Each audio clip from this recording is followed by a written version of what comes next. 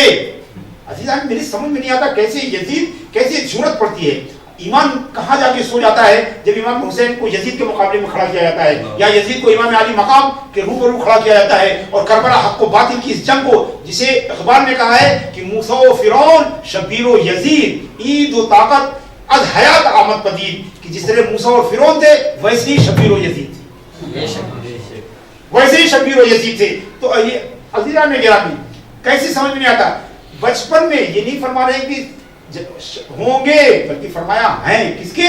جنتی جوانوں کے سردار۔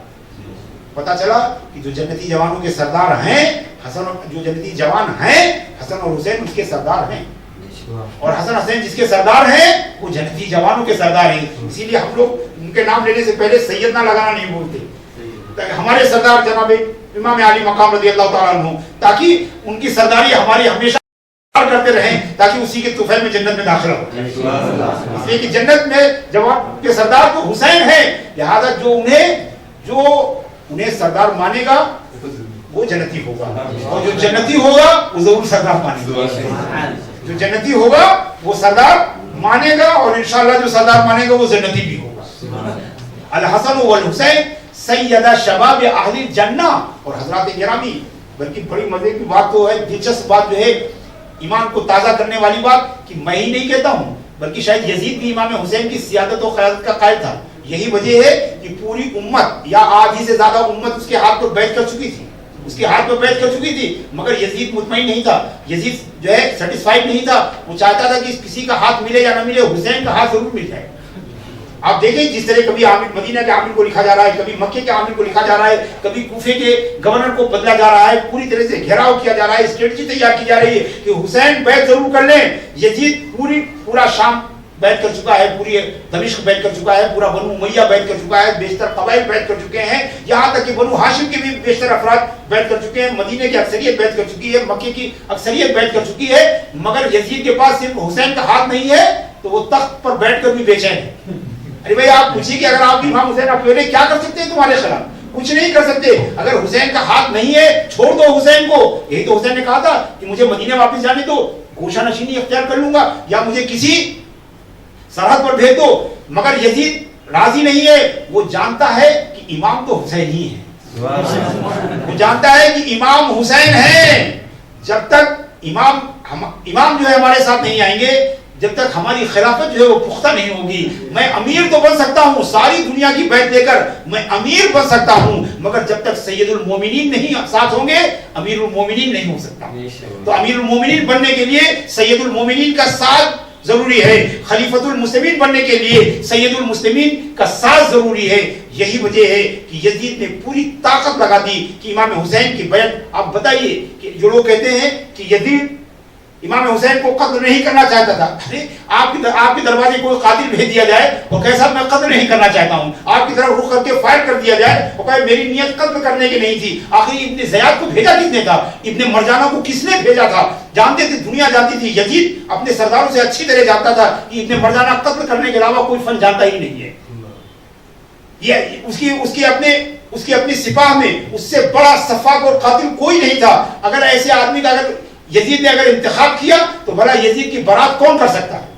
یزید کی برات کون کر سکتا ہے؟ آپ کسی کے مقابلے میں ایک شوٹر کو بھیجیں جو بڑا نشانے باز ہو، جو بڑا ظالم ہو، بڑا سفاک ہو، اور اس کے بعد آپ کی صفائی میں یہ کہا جائے کہ سب کا مقصد جو ہے قتل کرنا نہیں تھا. ارے قتل کرنا نہیں تھا تو ایسے شوٹر کا انتخاب کیوں کیا گیا؟ ایسے شارپ شوٹر کو چوز کیوں کیا گیا؟ ایسے ظالم اور سفاک کا انتخاب کیوں کیا گیا؟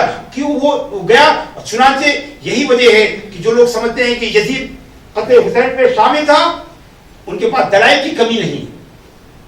تو یزید چاہ رہا ہے کہ حسین ساتھ ہوں، مگر حسین نے جب انکار کیا تو یزید نے شرط لگا دی کہ یا تو حسین ہاتھ دے دے یا سر دے دے، یا تو ہاتھ دے دے یا سر دے دے. چنانچہ ابن سعد نے یزید کے ریفرنس سے صاف طور پر کہا، ابن زیاد کے ریفرنس سے، کہ یا تو آپ بیعت کیجئے یزید کی یا تو ہم آپ کے ساتھ قتال کریں گے اور آپ کو قتل کر دیں گے. امام علی مقام رضی اللہ تعالیٰ عنہ کے لیے بڑا آسان تھا کہ وہ یزید کی بیعت کر لیتے. یہی پہ جو لوگ کہتے ہیں کہ امام حسین سرداری کے لیے گئے تھے، حکومت و اقتدار کے لیے گئے تھے، ان کی غلطی یہیں سے ثابت ہوتی ہے. اگر امام حسین چاہتے تو آسانی سے یزید ابن سعد کے ہاتھوں پر، ابن زیاد کے ہاتھوں پر یزید کی بیعت کر لیتے اور اپنے کو بچا لے جاتے. مگر دوستو، امام حسین نے تو بچپن سے ان کے کانوں میں شہادت کی آواز گونجی تھی. بچپن سے ان کے نانا نے کہا تھا کہ تمہیں شہید ہونا ہے. وہ تو ذہنی طور پر شہادت کے لیے تیاری تھے. اس سے بہتر موقع کوئی نہیں تھا کہ ان کی شہادت قیامت تک کے لیے حق و باطل میں فیصلہ کر دے، قیامت تک کے لیے حق و باطل کو الگ کر دے. لہذا انہوں نے بیعت سے صاف انکار کر دیا. وہ جانتے تھے جب کہ سر جو ہے، یہ سر ہاتھ سے کم قیمت کا ہے. آپ بھی دوستو، ہم بھی جب دو چیزوں میں سے ایک دینا پڑتا ہے، جب دو میں سے ایک لازمی طور پر دینا ہی پڑتا ہے، تو ہم کیا کرتے ہیں؟ جو کم قیمت کی ہوتی ہے اسے دیتے ہیں، زیادہ قیمت والی چیز کو بچا لیا جاتا ہے. امام حسین کے پاس بھی آپشن تھا کہ یا تو ہاتھ دے دیں یا تو سر دے دیں. امام حسین نے اپنے ہاتھ کو وزن کو تولا، اپنے سر کے وزن کو تولا، تو انہوں نے دیکھا کہ ان کا ہاتھ ان کے سر سے زیادہ وزن دار ہے، ان کا ہاتھ ان کے سر سے زیادہ قیمتی ہے. اس لیے کہ ان کا سر صرف ایک فرد کا سر تھا، ان کا سر صرف حسین ابن علی کا سر تھا، ان کا سر صرف فاطمہ کے نور نظر کا سر تھا، ان کا سر صرف علی کے لخت جگر کا سر تھا، ان کا سر صرف علی اکبر کے والد کا سر تھا. مگر وہ یہ دیکھ رہے تھے کہ یہ ہاتھ، ان کا ہاتھ وارث مصطفیٰ تھا. ان کا ہاتھ 1,24,000 انبیاء کرام کی نیابت کر رہا تھا. یہ ہاتھ ان کا نہیں تھا، سر ان کا اپنا تھا. مگر ہاتھ تو آدم صفی اللہ کا ہاتھ تھا، ہاتھ ابراہیم خلیل اللہ کا ہاتھ تھا، ہاتھ موسیٰ کلیم اللہ کا ہاتھ تھا، ہاتھ عیسیٰ روح اللہ کا ہاتھ تھا، ہاتھ محمد رسول اللہ کا. چنانچہ آپ نے منع کر دیا کہ ہاتھ نہیں دیا جائے گا، اور آپ نے ایک سر دینا گوارا کیا. مگر دنیا جانتی ہے کہ وہ سر جھکی گردن کا سر نہیں تھا بلکہ کٹی گردن کا سر. اور عجیب و غریب بات ہے، اگر آپ دیکھیں شہادت کے بعد آپ نے قصہ سنا ہو علماء سے کہ مانگا کیا تھا؟ ہاتھ مانگا تھا نا، ہاتھ مانگا تھا اور لے کیا گئے؟ سر لے گئے. یعنی آپ تصور کیجئے کہ جو مانگا تھا حسین کی شہادت کے بعد بھی وہ نہیں پا سکے. جو مانگا تھا ہاتھ، وہ حسین کی شہادت کے بعد بھی نہیں پا سکے. اور انہیں یاد بھی نہیں آیا تھا کہ مانگا تھا ہاتھ اور لے جا رہے ہیں سر.